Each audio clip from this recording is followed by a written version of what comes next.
Bismillah ar-Rahman ar-Rahim. Alhamdulillah wa salatu wa salamu ala rasulillah wa ala alihi wa sahbihi ajma'in wa ala alihi wa sahbihi ajma'in. Amma ba'd. Assalamu alaikum wa rahmatullahi wa barakatuh.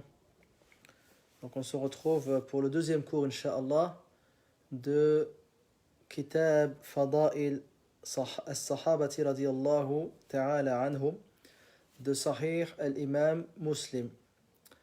Nous avions vu lors du cours précédent le premier hadith cité par l'imam Muslim, rahimahullah, donc l'histoire de Abu Bakr lorsqu'il était dans la grotte fi Ghar Thawr avec le prophète sallallahu alayhi wa sallam. Donc on prend aujourd'hui, Inch'Allah, le deuxième hadith. Donc le deuxième hadith, en fait, l'imam Muslim, rahimahullah, l'a cité avec plusieurs versions. Donc il l'a cité 1, 2, 3, 4, 5, 6, 7 fois. Il l'a cité 7 fois avec différentes versions. Donc le hadith revient donc est le même, donc avec plusieurs versions, Inch'Allah tabaraka wa ta'ala. L'imam Muslim rahimahullah nous dit حدثنا عبد الله بن جعفر حدثنا عبد الله بن جعفر ابن يحيى بن خالد قال حدثنا معا قال حدثنا مالك عن أبي النضر عن عبيد بن حنين عن أبي سعيد رضي الله عنه أن رسول الله صلى الله عليه وسلم جلس على المنبر فقال عبد خيره الله بين أن يؤتيه زهرة الدنيا وبين ما عنده فاختار ما عند الله فبكى أبو بكر وبكى فقال فديناك بآبائنا وأمهاتنا قال فكان رسول الله صلى الله عليه وسلم والمخير وكان أبو بكر أعلمنا به وقال رسول الله صلى الله عليه وسلم إن أمن الناس علي في ماله وصحبه أو صحبته أبو بكر ولو كنت متخذا خليلا لاتخذت أبا بكر خليلا ولكن أخوة الإسلام لا تبقين في المسجد خوخة إلا خوخة أبي بكر. Donc Abu Sa'id al-Khudri radiyallahu an, il nous dit que le prophète sallallahu alayhi wa sallam un jour s'est assis sur le minbar et a dit que Allah Azza wa Jal a donné le choix à un serviteur entre lui donner toutes les beautés de ce bas monde et ce qu'il y a auprès d'Allah, c'est-à-dire l'au-delà. Et ce serviteur a choisi ce qu'il y a auprès d'Allah. Donc le prophète, il est assis avec Sahaba, il monte sur le minbar et il leur dit cette phrase. Abdun khuyira bayna aw khayrahu Allah bayna an yutiyahu zahrat ad-dunya wa bayna ma indah. Et ce serviteur, il a choisi ce qu'il y a auprès d'Allah subhanahu wa ta'ala. Et aussitôt, Abu Bakr as-Siddiq radiyallahu an a dit فَدَيْنَاكَ بِآبَائِنَا وَأُمَّهَاتِنَا Ya Rasulallah, yani, on t'offre pour que rien ne t'arrive nos pères et mères. Et donc, Abu Bakr radiyallahu an avait compris que le prophète sallallahu alayhi wa sallam était ce serviteur. Donc le prophète sallallahu alayhi wa sallam, il parlait de lui-même. Il parlait de lui-même, surtout que c'était quelques jours avant la maladie qui allait l'emporter alayhi salatu wa sallam, 5 jours avant cela. Et donc c'est pour ça que Abu Bakr lui a dit Fadaynaka bi abaina wa ummahatina. Donc le prophète sallallahu alayhi wa sallam, c'était lui, ce serviteur à qui Allah Azza wa Jal a donné le choix entre ce bas monde et ce qu'il y a auprès de lui. Abu Sa'id al-Khudri nous dit Kana Abu Bakrin a'lamana bih. Donc Abu Bakr était celui d'entre nous qui connaissait le mieux le prophète sallallahu alayhi wa sallam. C'est pour ça que automatiquement, dès que le prophète sallallahu alayhi wa sallam a cité cette phrase qui n'est pas très claire en réalité, celui qui a compris de quoi il s'agissait, de qui il s'agissait, c'est le prophète Mohammed, c'est Abu Bakr as-Siddiq radiyallahu anhu. Et le prophète sallallahu alayhi wa sallam, il nous dit que celui qui m'a le plus donné de son argent, de sa compagnie, c'est Abu Bakr. Et si je devais prendre un parmi les compagnons comme ami intime, c'est-à-dire un seul ami intime, ce que l'on appelle el Khalil, j'aurais pris Abu Bakr comme Khalil. Attakhaztu Abu Bakrin Khalilan. Mais ukhuwatul Islam. Donc on va voir que Abu Bakr wa akhi wa sahibi, c'est mon frère et mon compagnon. Donc on va voir que el Khalil, ça ne peut être qu'une seule personne. Donc le prophète sallallahu alayhi wa sallam, son cœur est tellement occupé par Allah subhanahu wa ta'ala qu'il ne peut prendre personne comme Khalil en dehors d'Allah subhanahu wa ta'ala. La tubqayanna khawkhatun illa khawkhata Abi Bakr. Il dit ensuite sallallahu alayhi wa sallam que toutes les portes donc, qui mènent à la mosquée, donc à l'époque du prophète sallallahu alayhi wa sallam, il y avait donc sa mosquée et il y avait donc des demeures tout autour de la mosquée et des portes par lesquelles les gens entraient. Donc la porte de Abu Bakr, la porte de Ali, la porte de Omar, la porte de Uthman, la porte de un tel. Et donc le prophète, il a dit que toutes ces portes soient fermées, sauf celle de Abu Bakr as-Siddiq. Donc avant de citer l'explication de ce hadith, on va lire les différentes versions que cite ensuite l'imam Muslim rahimahullah juste après. يقول حدثنا سعيد بن منصور قال حدثنا فليح بن سليمان عن سالم أبي النضر عن عبيد بن حنين وبسر بن سعيد عن أبي سعيد الخدري رضي الله عنه قال خطب رسول الله صلى الله عليه وسلم الناس يوما بمثل حديث مالك. حدثنا محمد بن بشار العبدي قال حدثنا محمد بن جعفر قال حدثنا شعبة عن إسماعيل بن رجاء قال سمعت عبد الله بن أبي الهذيل يحدث عن أبي الأحوص قال سمعت عبد الله بن مسعود يحدث عن النبي صلى الله عليه وسلم أنه قال لو كنت متخذا خليلا لاتخذت أبا بكر خليلا ولكنه أخي وصاحبي وقد اتخذ الله عز وجل صاحبكم خليلا.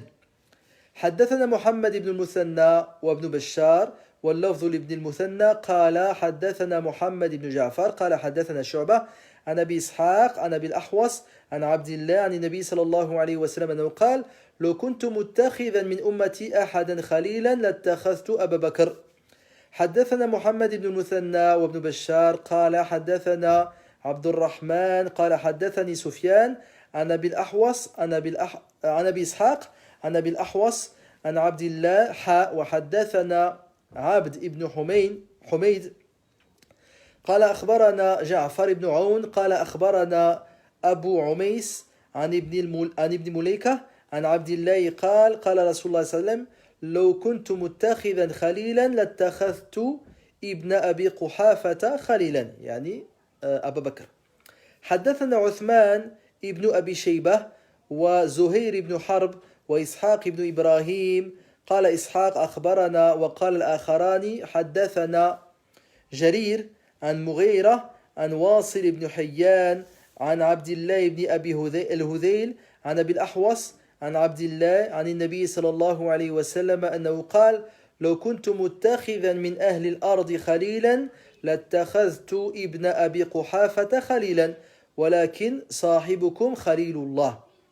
حدثنا أبو بكر ابن أبي شيبة قال حدثنا أبو معاوية ووكيع وحدثنا إسحاق بن إبراهيم قال أخبرنا جرير وحدثنا ابن أبي عمر قال حدثنا سفيان كلهم عن الأعمش وحدثنا محمد بن عبد الله بن نمير وأبو سعيد الأشج واللفظ لهما قال حدثنا وكيع قال حدثنا الأعمش عن عبد الله بن مرة عن أبي الأحوص عن عبد الله قال قال رسول الله صلى الله عليه وسلم ألا إني أبرأ إلى كل خل من خله ولو كنت متخذا خليلا لاتخذت أبا بكر خليلا إن صاحبكم خليل الله. نعم. Donc le prophète alayhi salatu wassalam, dans ce hadith, donc il est monté sur le minbar.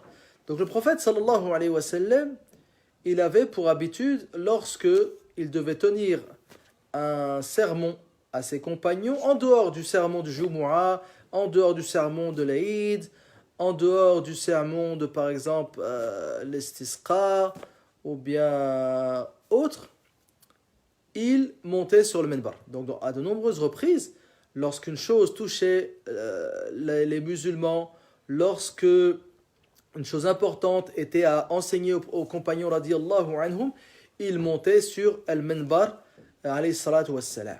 Donc le minbar, ce n'est pas seulement pour le vendredi, il peut être gravi à différentes occasions. Dès que l'imam a un message à transmettre aux fidèles dans la mosquée, il peut gravir le minbar sans aucun problème. Donc le fait d'être vu, ça permet d'être vu par les fidèles et ça permet également de donner une certaine prestance à l'imam et au message qu'il va transmettre. Donc le prophète sallallahu alayhi wa sallam, à différentes occasions, il montait sur le minbar afin de parler aux compagnons. Donc ici, il monte sur le minbar et dit aux sahaba radiyallahu anhum: Inna abdan khayyarahu Allahu bayna an yu'tiyahu zahrat ad-dunya wa bayna ma 'indahu fakhtara ma 'inda Allah. Donc il nous dit, un serviteur, Allah Azza wa Jalla lui a donné le choix entre les beautés de ce bas monde et ce qu'il y a auprès de lui, et il a choisi ce qu'il y a auprès de lui. Donc comme dans une autre version du hadith que n'a pas cité l'imam Muslim rahimahullah, cela a eu lieu quelques jours avant le décès du prophète sallallahu alayhi wa sallam. Donc certains ont dit qabla an yamuta bi khamsi layalin. Donc 5 nuits avant son décès alayhi salatu wa sallam. Donc Abu Bakr radiyallahu anhu, il a compris ce que voulait dire le prophète sallallahu alayhi wa sallam, que cela a justement été un signe de proximité du départ du prophète sallallahu alayhi wa sallam. Donc il a choisi ce qu'il y a auprès d'Allah. Donc il allait rapidement ou bien prochement quitter ce bas monde alayhi salatu wassalam. Donc Abu Bakr radiyallahu anhu, il a compris cela et c'est pour ça qu'il a pleuré en disant fadaynaka bi abaina wa ummahatina ya Rasulullah. On t'offre nos parents, et on est capable de donner nos parents pour que rien ne t'arrive, ya Rasulallah. Donc Allah Azza wa Jal a donné le choix entre le prophète sallallahu alayhi wa sallam, entre tout ce bas monde, les délices de ce bas monde, les richesses de ce bas monde, tout ce que ce bas monde contient, et entre ce qu'il y a auprès d'Allah Azza wa Jal comme récompense dans l'au-delà. Et le prophète sallallahu alayhi wa sallam, bien entendu, a choisi ce qu'il y a auprès d'Allah subhanahu wa ta'ala. Et donc regardez, prenons exemple sur le prophète sallallahu alayhi wa sallam, à un moment où chacun veut vivre ici-bas la vie la plus luxueuse, la vie la plus délicieuse, avec des richesses, avec une belle maison, avec une belle voiture, pouvant voyager à l'autre bout du monde quand on le désire. Et ça, on parle de musulmans, on parle de mustaqimin min al-islam. Donc les gens qui essayent de suivre comme ils le peuvent le droit chemin. Malheureusement, on est tous plus ou moins plongés et noyés dans l'amour de ce bas monde. Donc on veut vivre une vie luxueuse, une vie de confort, une vie de richesse. Ici, le prophète sallallahu alayhi wa sallam, yukhayyiruhu Allahu bayna an yu'tiyahu zaharat ad-dunya وبين ما عنده فيختار النبي صلى الله عليه وسلم ما عند الله عز وجل. Donc ici le prophète sallallahu alayhi wa sallam, on lui donne le choix. Et si Allah azza wa jal lui donne le choix entre lui donner tout ce qu'il y a dans ce bas monde, c'est qu'il lui donnera ce qu'il y a dans ce bas monde. Mais le prophète sallallahu alayhi wa sallam, Sayyidul Muttaqin, il choisit ce qu'il y a auprès d'Allah azza wa jal. Et donc cela a eu un impact sur Abu Bakr as-Siddiq radiyallahu anhu, qui s'est mis à pleurer en disant Ya Rasulallah fadaynaka bi abaina wa ummahatina. C'est-à-dire, Ya Rasulallah, on ne veut que rien ne t'arrive, on est prêt à donner pour que rien ne t'arrive nos pères et mères. Donc souvent, fadaynaka bi abaina wa ummahatina. Fadaynaka fidaka abi wa ummi ya Rasulallah. Vous trouverez souvent cela dans les hadiths du prophète sallallahu alayhi wa sallam. Donc Sahaba radiyallahu anhu, ils ne voulaient qu'aucun mal n'atteigne le prophète sallallahu alayhi wa sallam. Et donc ils avaient cette parole qu'ils prononçaient souvent. Donc c'était une parole souvent prononcée par les Arabes, qui est ce que l'on appelle at-tafdiya, le fait de donner quelque chose en échange. Tu es prêt à donner tes pères et mères pour que rien n'atteigne une personne qui t'est chère. Donc les compagnons ils le disaient souvent pour le prophète sallallahu alayhi wa sallam. Le prophète sallallahu alayhi wa sallam lui-même, il l'a dit à Sa'd ibn Abi Waqqas, irmi ya Sa'd fadaynak fidaka abi wa ummi. Et Sahaba radiyallahu anhum, il aurait également arrivé de dire cela les uns pour les autres. Donc ça, il est autorisé. Lorsque tu crains qu'un mal atteigne une personne qui t'est chère, sheikhouk, une personne, un grand savant de l'islam, tes parents, ou bref, une personne qui t'est chère, tu lui dis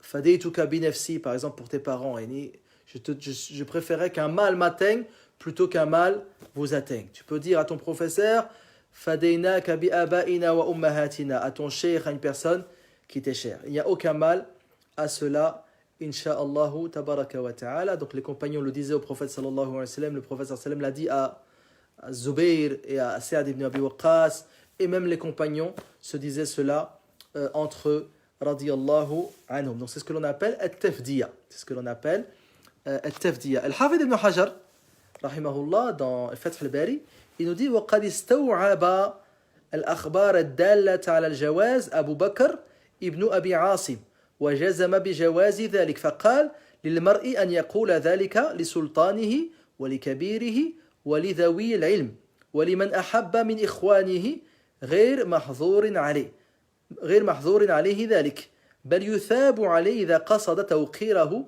واستعطافه ولو كان ذلك محظورا لنهى النبي صلى الله عليه وسلم قائل ذلك ولا أعلمه أن ذلك غير جائزين أن يقال لأحد غيره. Donc le Hafid ibn Hajar, justement, il nous dit que cela est totalement autorisé de dire à quelqu'un fidaka abi wa ummi fadaynaka bi abaina wa ummahatina. Car donc il nous dit que Abu Bakr ibn Abi Asim, donc il a cité tous les textes montrant que cela est autorisé, et il nous dit ensuite qu'il est autorisé à dire de personnes à celui qui a le pouvoir, les sultanihi, ou bien le chef, ou bien celui qui a de la science, ou bien celui que tu aimes parmi tes frères et tes sœurs en islam. Et tu es même récompensé lorsque tu dis cela, si tu dis cela par respect. Si tu dis cela par respect. Et si cela avait été interdit, le prophète sallallahu alayhi wa sallam l'aurait interdit en disant qu'il ne faut surtout pas dire cela à quelqu'un d'autre que lui, alayhi salatu wa sallam, et il n'a jamais interdit cela, alayhi salatu wa sallam, et les compagnons se disaient mutuellement fidaka abi wa ummi, ce que l'on appelle at-tafdiya. Donc le prophète sallallahu alayhi wa sallam, donc il a cité cet exemple. Anna abdan khuyira bayna أن يؤتي خيره الله بين أن يؤتيه ما عنده وبين أن يؤتيه زهرة الدنيا فاختار ما عند الله عز وجل. Donc Abu Bakr radiyallahu anhu, il a compris, il est le seul parmi les compagnons présents qui a compris que le prophète sallallahu alayhi wa sallam, c'était lui le serviteur à qui Allah azza wa jal a donné ce dilemme de choisir entre ce bas monde et ce qu'il y a dans l'au-delà. Et Abu Bakr s'est alors mis à pleurer par tristesse, par peur de perdre le prophète sallallahu alayhi wa sallam. Car, comme on avait vu dans le cours précédent, lorsque le prophète sallallahu alayhi wa sallam a dit à Abu Bakr, La tahzan Allah ma'ana, pourquoi Abu Bakr a-t-il peur dans la grotte? Il n'a pas peur de mourir ou bien qu'un mal ne l'atteigne. Non, il a peur pour le prophète sallallahu alayhi wa sallam. Et plus encore pour la révélation qui descend sur le prophète sallallahu alayhi wa sallam, pour la propagation de l'islam. C'est pour ça que Abu Bakr radiallahu anhu a peur dans la grotte. C'est pour ça que Abu Bakr ici se met à pleurer. Car il sait que si le prophète sallallahu alayhi wa sallam venait à nous quitter, ça veut dire que la révélation s'arrêterait. Et donc, le bien dans lequel il vivait grâce à la descente du Coran al-Karim, grâce à la vie avec le prophète sallallahu alayhi wa sallam, yu'allimuhumul kitaba wal hikmah, il leur enseigne le Coran et la sagesse, tout cela va disparaître. Donc le prophète Abu Bakr rapidement a conscience de cela et se met à pleurer.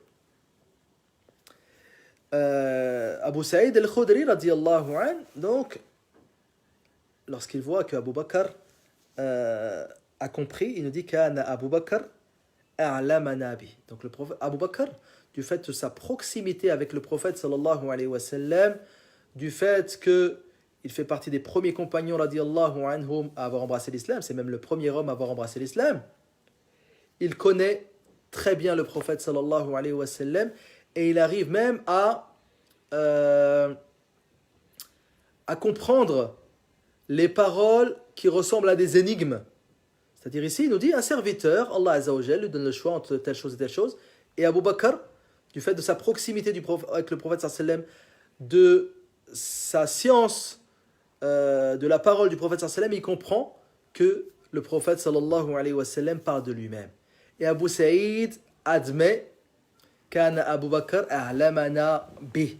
Donc Abu Bakr radiyallahu anhu, c'est le plus savant parmi les compagnons radiyallahu anhu. Donc les compagnons radiyallahu anhu ne sont pas tous au même niveau par rapport à la science, par rapport même à leur connaissance du Coran et même à leur connaissance du hadith, et même à leur compréhension du Coran et à leur compréhension du hadith. Donc le prophète sallallahu alayhi wa sallam, il lui arrivait de temps en temps de, on va dire, exploiter la compréhension des compagnons pour que certains se distinguent par rapport à d'autres. Le prophète sallallahu alayhi wa sallam aurait pu bien dire Allah Azza wa Jal m'a donné le choix entre me donner les biens de ce bas monde et ce qu'il y a auprès de lui. Et tout le monde aurait compris. Mais le prophète sallallahu alayhi wa sallam, justement, il veut montrer aux compagnons radiyallahu anhum que Abu Bakr a'lamuhum, c'est le plus savant parmi eux. Le prophète sallallahu alayhi wa sallam, il veut montrer cela. C'est pour ça même parfois, lorsque l'on enseigne la science, il est bien parfois de montrer ou bien de distinguer certains élèves par rapport à d'autres. Comment dire, en donnant en citant des choses un peu complexes ou bien pas très claires afin que se distinguent par rapport aux autres ceux qui comprennent le mieux. Parce que si on enseigne de manière claire à tout le monde, comment vont se distinguer ceux qui sont plus savants que d'autres? Omar ibn al-Khattab également a suivi cet exemple avec Tafsir Surat al-Nasr. Lorsqu'ils avaient une assise avec les grands compagnons, Ashkiyakh Badr, ceux qui ont participé à la bataille de Badr, et il ramenait Abdullah ibn Abbas radiyallahu anhuma et il l'enseignait, il le faisait s'asseoir avec les personnes âgées, car il avait énormément de science. Et certains étaient gênés.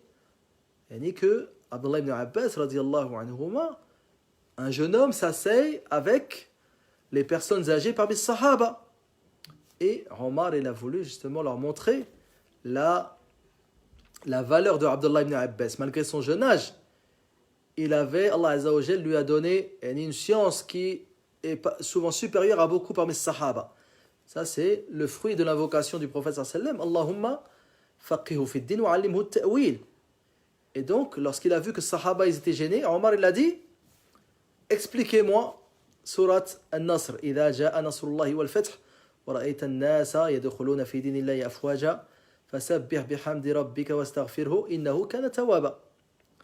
Donc, ceux qui étaient présents, ils ont expliqué surat An-Nasr de manière, on va dire, classique, de manière apparente. Il dit إذا جاء نصر الله والفتح, lorsque le secours d'Allah Azza wa Jal vient et que Allah Azza wa Jal vous permet de reconquérir Mecca, Fath Mecca, Allah Azza wa Jal il ordonne au prophète sallallahu alayhi wa sallam de le glorifier, de demander pardon, etc. Omar s'est tourné vers Ibn Abbas en lui disant هكذا تقول يا ابن عباس, est-ce que c'est ta compréhension de Surat An-Nasr? Il a dit là.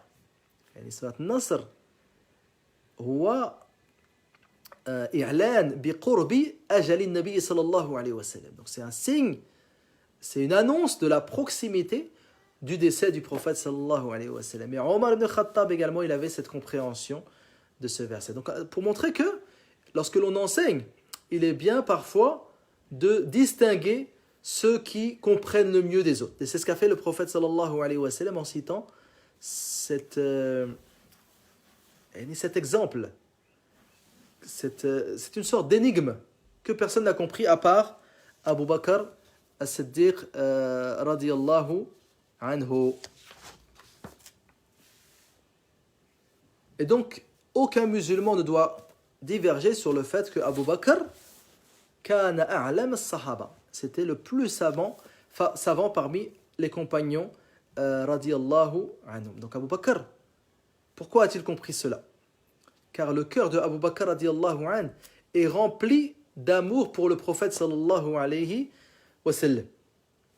Donc il prend très soin du prophète sallallahu alayhi wa sallam et il connaît les faits et gestes du prophète sallallahu alayhi wa sallam. Donc il a tout de suite compris de quoi parlait le prophète sallallahu alayhi wa sallam. أن الله خير عبدا بين أن يؤتيه زهرة الدنيا وبين أن يؤتيه ما عنده فاختار ما عند الله تبارك وتعالى. Donc le prophète sallallahu alayhi wa sallam, il a choisi l'au-delà. Il a choisi l'au-delà. وَلَلْآخِرَةُ خَيْرٌ وَأَبْقَى. Donc la vie de l'au-delà, elle est mieux que tout ce bas monde. Donc souvent, nous, on prétend vouloir prendre exemple sur le prophète sallallahu alayhi wa sallam, mais on court après ce bas monde. Là, si tu cours après ce bas monde, tu n'as pas pris exemple sur le prophète sallallahu alayhi wa sallam. Combien sont nombreux les hadiths sur le peu de valeur de ce bas monde. لو كانت الدنيا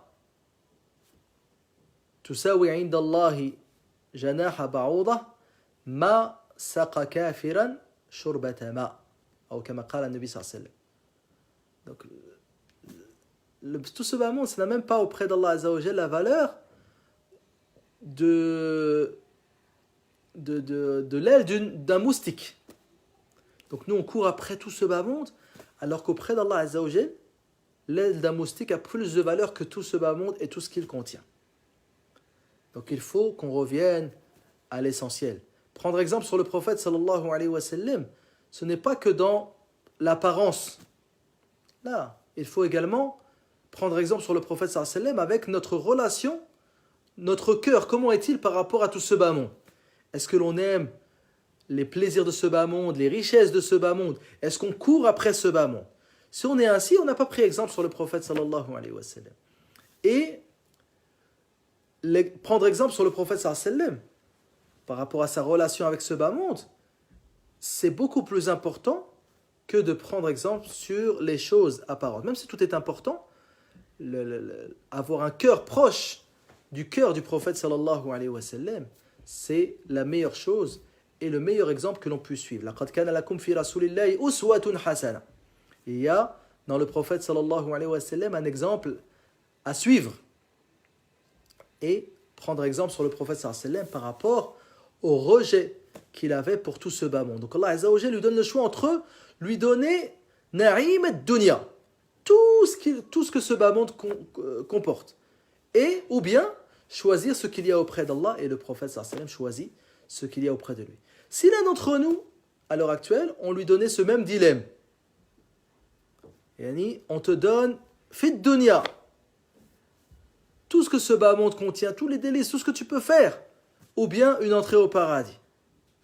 Beaucoup seraient capables de renier leur religion. Le prophète sallallahu alayhi wa sallam, il a dit qu'à la fin des temps, il a dit alayhi salatu wa sallam, fitanun ka qita'il layl al-muzlim yusbihu ar-rajulu mu'minan wa yumsi kafiran wa yumsi kafiran wa yusbihu mu'minan yabi'u dinahu bi'aradin min ad-dunya.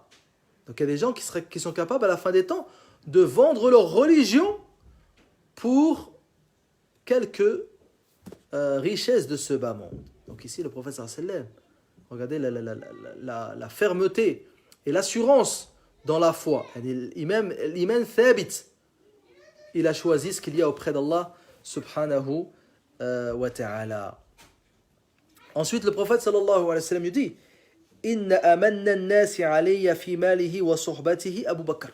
Celui qui a été le plus généreux pour moi par ses richesses, par sa compagnie, c'est Abu Bakr radiyallahu anhu. Donc le prophète Abu Bakr a été celui qui a été le plus généreux. Il a mis sa personne, sa famille, ses richesses au service de l'islam et au service du prophète sallallahu alayhi wa sallam. Kana aktharahum joudan wa samahatan linnabi sallallahu alayhi wa sallam bi nafsihi. Donc il avait tout consacré pour le prophète alayhi salatu wa salam.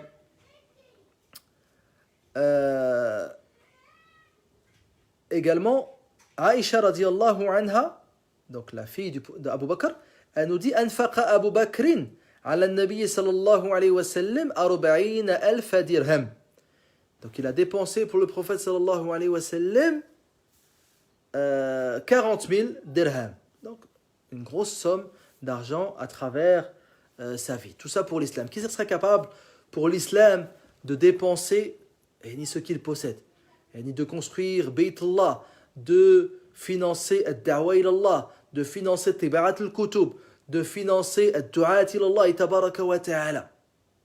Très peu de personnes. Abu Bakr radiyallahu anhu, il avait compris la valeur de l'islam et la valeur que l'islam, pour avancer, a besoin justement de personnes capables de donner fi sabilillah. On sait très bien à l'heure actuelle, les gens, on leur propose parfois des projets, les gens ont conscience que c'est un projet qui fera avancer l'islam, c'est un projet qui améliorera le quotidien des musulmans, c'est un projet qui peut-être fera rentrer les gens dans l'islam, c'est un projet qui fera que les gens apprendront leur religion, les gens ont conscience de cela. Mais dès que tu leur demandes de participer financièrement, il n'y a plus personne. Là, Abu Bakr radiyallahu anhu, il a mis toute sa fortune au service de l'islam, au service du prophète alayhi salatu wassalam. Le prophète sallallahu alayhi wa sallam, il nous dit Inna li kulli ummatin fitnah wa inna fitnata hadhihi al-ummati al-amwal. Il dit toutes les communautés possèdent une épreuve, une chose par laquelle ils seront éprouvés. Et l'épreuve de cette communauté est l'argent. L'épreuve de cette communauté, c'est l'argent. C'est-à-dire que, malheureusement, illa man rahim Allah, sauf ceux à qui Allah Azza wa Jalla a fait miséricorde, beaucoup de musulmans, ils courent après ce bas monde. Ils amassent les richesses de ce bas monde. Et on oublie l'islam. Si seulement on a couru après ce bas monde pour ensuite dépenser cela fi sabilillah. Là, on court après ce bas monde pour dépenser cela.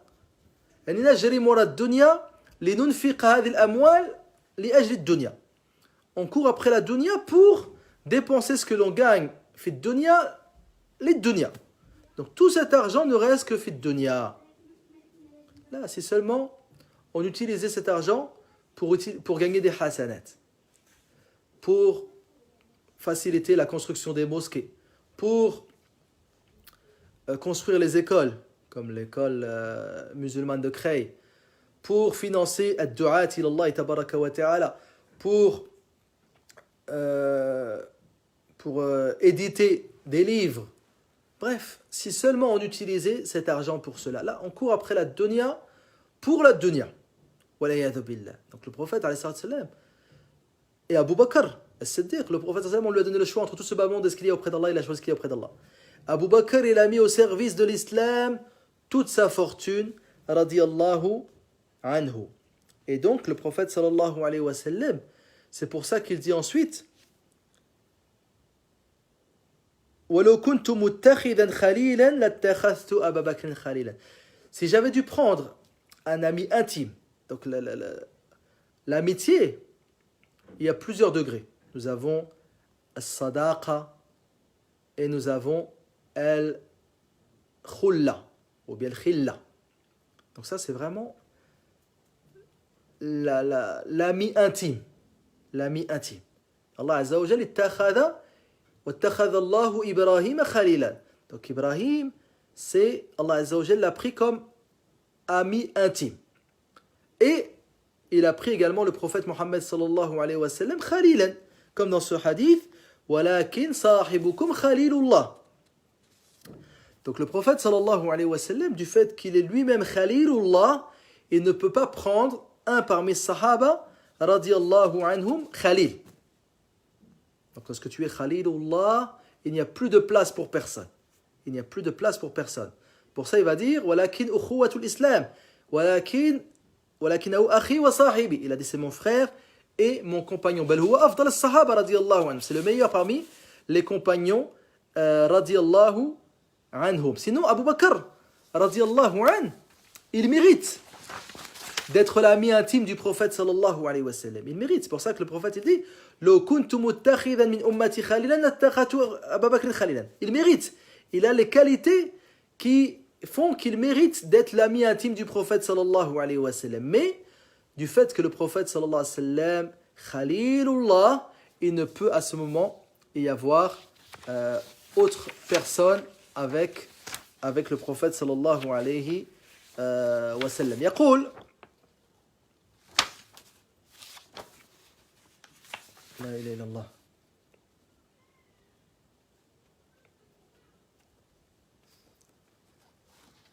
نعم يقول الشراح أبو بكر رضي الله عنه متأهل لأن يتخذه رسول الله صلى الله عليه وسلم خليلا لولا المانع المذكور وهو أنه امتلأ قلبه بما تخلله من معرفة الله تعالى ومحبته ومراقبته حتى كأنها مزجت أجزاء قلبه بذلك فلم يتسع قلبه لخليل آخر فعلى هذا لا يكون الخليل إلا واحدا ومن لم ينتهي إلى ذلك ممن تعلق القلب به فهو حبيب ولذلك أثبت لأبي بكر وعائشة رضي الله عنهما أنهما أحب الناس إليه ونفى عنهما الخلة التي هي فوق المحبة. هذا كلام العيني في عمدة القاري.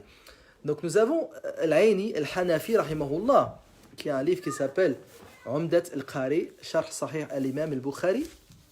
Il a vécu à l'époque de Al-Hafiz ibn Hajar rahimahullah. Il nous dit par rapport au fait que le prophète sallallahu alayhi wa sallam donc n'a pas pris Abu Bakr comme ami intime, car il nous dit que Abu Bakr il mérite d'être l'ami intime du prophète sallallahu alayhi wa sallam, mais le fait que le prophète sallallahu alayhi wa sallam soit l'ami intime d'Allah azza wa jal, cela n'est pas possible. Donc lorsque tu deviens l'ami intime d'Allah azza wa jal, ton cœur est plein de science d'Allah azza wa jal, d'amour pour Allah azza wa jal, de ressenti, d'observation divine. Et à ce moment-là, il n'y a plus de place pour autre chose. Il n'y a plus de place pour autre chose. Mais tu peux néanmoins descendre un degré en dessous et devenir Habibu Rasulillah sallallahu alayhi wa sallam. Donc l'ami aimé du prophète sallallahu alayhi wa sallam. Donc le prophète sallallahu alayhi wa sallam, dans de nombreux hadiths, il a dit qu'il aimait tel compagnon. Lorsque Amr ibn al-As, il va dire au prophète sallallahu alayhi wa sallam, Man ahabbu nasi ilayk, il va dire عائشة ثم قال ومن الرجال قال أبوها قيل ثم من قال عمر On va lui dire qui tue le plus, ya Rasulallah, il va dire Aïcha. Ensuite, on va lui dire parmi les hommes, il va dire son père, c'est-à-dire Abu Bakr.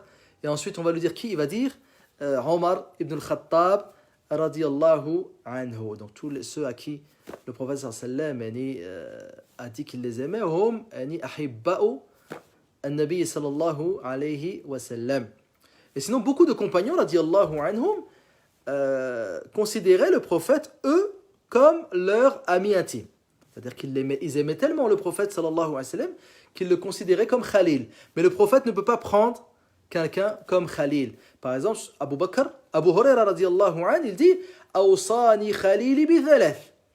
Donc, mon ami intime, le prophète sallallahu alayhi wa sallam, m'a fait 3 recommandations. An utira qabla an anam wa an asuma thalathata ayyam wa rak'atay ad-duha. Donc de faire le witr avant de dormir, de prier ad-duha et de jeûner 3 jours par mois. Donc le prophète il dit ensuite walakin ukhuwatul islam, mais Abu Bakr il mérite ma fraternité, huwa akhi wa sahibi, c'est mon frère et mon compagnon même le plus proche parmi les compagnons radiyallahu anhum, jusqu'à ce que les compagnons vont tous se mettre d'accord pour dire que c'est lui qui mérite al-khilafa. Et nous avons ensuite un indice à cela. Le prophète il dit la tubqayanna fil masjidi khawkha, la tubqayanna fil masjidi khawkhatun illa khawkhata Abi Bakr. Donc toutes les portes qui mènent vers la mosquée. Donc il y avait la mosquée du prophète sallallahu alayhi wa sallam, et autour il y avait des portes qui étaient des portes par lesquelles rentraient les illustres compagnons. Nous avons la porte de Ali, la porte de Abu Bakr, la porte de Omar. Et le prophète, il a dit que toutes ces portes soient fermées. Les gens, ils vont rentrer par une seule porte. Illa khawkhata Abi Bakr, sauf la porte de Abu Bakr. Pourquoi? Parce que Abu Bakr, radiyallahu anhu, c'est lui qui va être calife. Donc c'est lui qui va rentrer ensuite comme rentre le prophète sallallahu alayhi wa sallam de chez lui pour faire la prière. Donc ça, c'est également parmi les signes inda al-sunnah qui prouvent que Abu Bakr est celui qui méritait le plus d'être le calife. Même s'il y a ijma' al-sunnah, mais ensuite il est bien de citer les preuves pour, on va dire, répondre et réfuter ceux qui prétendent que Abu Bakr ne méritait pas d'être calife après le prophète alayhi salatu wassalam. Donc al-khawkha, c'est al-bab al-saghir bayn al-baytayn. Donc une petite porte entre deux demeures, ce que l'on appelle en arabe al-khawkha. Il y a d'autres versions où il y a dit la tubqayanna babun illa babu Abi Bakr, donc une porte. كذلك استدل العلماء رحمهم الله بهذه الجملة أنه لا ينبغي أن يتخذ المسجد طريقا. Également, il ne faut pas que la mosquée soit prise comme chemin. Les gens passent et traversent la mosquée. Là, lorsque tu viens à la mosquée, c'est pour prier. Donc s'il y a énormément de portes, des gens, par exemple, il y a une porte, il veut rendre visite à son ami, il traverse la mosquée pour aller rendre visite à son ami vers l'autre porte. Là, le prophète m'a dit, la tubqayanna khawkhatun ila khawkhatu Abu Bakr. Une seule porte doit rester ouverte, c'est celle de Abu Bakr as-Siddiq radiyallahu anhu, qui viendra pour guider la prière. C'est fini les gens qui passent à travers la mosquée sans vouloir prier. Ils traversent la mosquée en sortant de chez lui vers une autre porte d'un autre compagnon qui habite là-bas. نعم. الحديث الذي بعده يقول حدثنا يحيى بن يحيى قال أخبرنا خالد بن عبد الله عن خالد عن أبي عثمان قال أخبرني عامر بن العاص أن رسول الله صلى الله عليه وسلم بعثه على جيش ذات السلاسل فأتيته فقلت أي الناس أحب إليك قال عائشة قلت من الرجال قال أبوها قلت ثم من قال عمر فعد رجالا. Amr ibn al-As radiyallahu anhu, le prophète sallallahu alayhi wa sallam l'a désigné comme chef lors de la bataille de Dhat as-Salasil. Et Amr ibn al-As, il est venu voir le prophète sallallahu alayhi wa sallam et lui a dit: qui aimes-tu le plus? Il a dit Aïcha. Il lui a dit, parmi les hommes, il a dit son père. Et ensuite qui? Omar. Et ensuite il a cité un nombre de personnes que le prophète sallallahu alayhi wa sallam aimait. جيش ذات السلاسل غزوة ذات السلاسل وقعت في السنة الثامنة للهجرة بعد غزوة مؤتة. Donc elle a eu lieu l'année 8 de l'Hégire. Donc le prophète sallallahu alayhi wa sallam, il a mis à la tête de cette armée qui est partie pour cette bataille Amr ibn al-As radiyallahu anhu. ابن سعد رحمه الله ذكر سبب هذه الغزوة فقال إن جمعا من قضاعة تجمعوا وأرادوا أن يدنوا من أطراف المدينة. Donc la tribu de Quda'a, ils se sont réunis, se sont rassemblés pour attaquer Médine. Et ils ont commencé à se rapprocher des limites de Médine. Et le prophète sallallahu alayhi wa sallam, il a appelé Amr ibn al-As et il lui a donné l'étendard. Liwa'an Abyad, un étendard blanc, et il l'a envoyé avec 300 compagnons radiyallahu anhum pour combattre donc les gens qui voulaient attaquer Médine. Et donc il est parti en tant qu'amir. Ensuite il lui a envoyé Abu Ubaïda ibn Jarrah avec 200 autres personnes comme aide. Et donc, ils étaient à la fin, donc 500 environ. Il y avait parmi eux Abu Bakr et il y avait Omar ibn al-Khattab radiyallahu anhum. Donc, Ghazwat Dhat al-Salasil.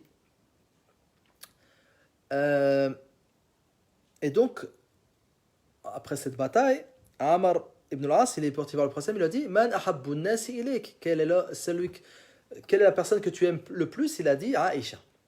Il a dit parmi les hommes, il a dit son père, et ensuite Omar, et ensuite il a cité d'autres personnes, radiyallahu anhu. Premièrement, on peut tirer de ce hadith que il est autorisé de choisir comme chef une personne qui n'est pas forcément la meilleure. Donc dans cette bataille, nous avons Abu Bakr qui est présent, nous avons Omar, nous avons Abu Ubaïda. Et malgré cela, le prophète il choisit comme chef Amr ibn al-As radiyallahu anhu. Donc lorsque le prophète sallallahu alayhi wa sallam il choisit un chef pour tenir l'étendard ou pour être le chef de l'armée, cela ne veut pas dire que c'est forcément le meilleur parmi les sahaba. Donc parfois il va choisir comme ici Amr ibn al-As alors qu'il y a dans l'armée Abu Bakr et il y a Omar. Donc souvent il choisit cela par rapport aux qualités que possède ce compagnon pour diriger une armée. Également, il y a dans ce hadith une annonce claire du prophète sallallahu alayhi wa sallam qu'il aime Abu Bakr et qu'il aime Omar et qu'il aime Aïcha radiyallahu anhum. Et donc ça conforte ce sur quoi sont le sunnati wal jama'a par rapport à Tafdil Abu Bakr, ensuite Omar, ensuite Uthman. On va voir de toute façon, là pour l'instant nous sommes encore avec Fada'il Abi Bakr et on va voir ensuite Fada'il Omar, Fada'il Uthman, Fada'il Ali dans les hadiths qui vont venir insha'Allah tabaraka wa ta'ala. Naktafi bihada. Donc on reprendra demain insha'Allah le hadith qui suit, on va le lire insha'Allah. حدثني الحسن بن علي الحلواني قال حدثنا جعفر بن عون عن أبي عميس وحدثنا عبد بن حميد واللفظ له قال أخبرنا جعفر بن عون قال أخبرنا أبو عميس عن ابن أبي مليكة أنه قال سمعت عائشة رضي الله عنها سئلت من كان رسول الله صلى الله عليه وسلم مستخلفا لو استخلفه قالت أبو بكر فقيل لها ثم من بعد أبي بكر قالت عمر ثم قيل لها من بعد عمر قالت أبو عبيدة ابن الجراح ثم انتهت إلى هذا. Donc Ibn Abi Mulaika rahimahullah, il a entendu Aïcha radiyallahu anha Elle fut interrogée, on lui a dit, qui désignait le prophète sallallahu alayhi wa sallam comme chef lorsqu'il s'absentait? Elle a dit Abu Bakr. Elle lui dit qui? Ensuite, elle dit Omar. Elle lui dit qui ensuite? Elle a dit Abu Ubaïda ibn al-Jarrah. Et elle a cité que ces trois compagnons. On expliquera cela demain, Inch'Allah. نسأل الله تعالى بأسماء الحسنى وصفاته العلى أن يوفقني وإياكم لكل خير وأن يرزقنا الجنة وأن يدخلنا إياها بغير حساب ولا عذاب. اللهم اغفر لنا ولوالدينا ولوالديهم ولجميع المسلمين. اللهم أرنا الحق حقا وارزقنا اتباعه وأرنا الباطل باطلا وارزقنا اجتنابه يا رب العالمين. ربنا آتنا في الدنيا حسنة وفي الآخرة حسنة وقنا عذاب النار. اللهم صل وسلم وبارك على عبدك ورسولك محمد وعلى آله وصحبه أجمعين. Demain, Inch'Allah, à la même heure, à 20h. Jazakumullahu khairan wa sallallahu ala nabina Muhammad wa ala alihi wa sahbihi ajma'in. Assalamu alaikum wa rahmatullahi wa barakatuh.